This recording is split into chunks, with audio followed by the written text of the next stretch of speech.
In this video, we are going to be analysing PayPal ticker PYPL. So to get straight into it, firstly, we do want to note we do have currently a descending channel. Now this is key to note because obviously markets are weak. This could provide a breakout to either the up or downside on PayPal, depending most likely on the fundamental side of things. Really, actually, if we break up to the upside, then there will probably be some sort of fundamental news to push it upwards. Otherwise, if the stock kind of just moves with the overall market, which as of right now looks bearish, then this descending channel could provide quite a good breakout. If we get that close below this channel, break that candle low, again, that could indicate we are going to kind of fly down to our next supports. And what are they going to be? 77 and 40 and kind of 58 are those two closest levels. 77 is going to be that key one because it's closest to where we are now. And as you can see, 77 is very far to our next deviation, which required 24% sell-off.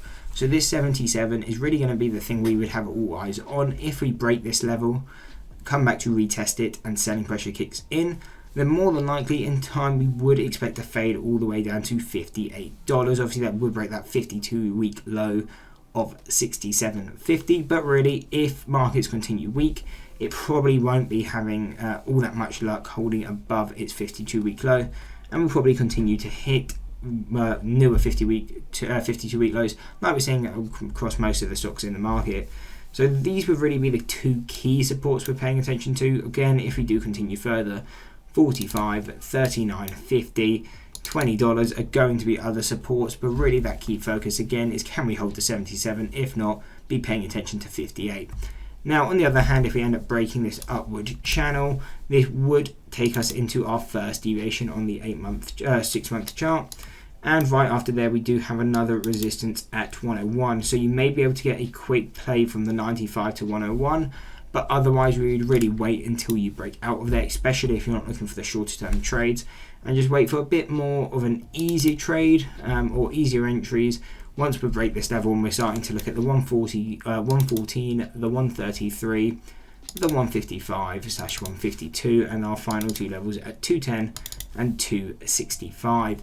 Now, one thing again, just to note, these levels will help you find better entries and better targets. These shouldn't be the only reason for your trades. That's always going to be down to the fundamentals. If the fundamentals are rubbish, we're going to fall. If the fundamentals are strong, we're going to fly. But again, this could be rumors, this could be earnings. It doesn't matter what the reason for, but whatever comes out, that's usually the best way to play these stocks. Unless you're day trading, really playing technicals only, you're most likely going to lose. So anyway, I hope you enjoyed the video. If you did, why not drop a like and subscribe, and check out this analysis video here.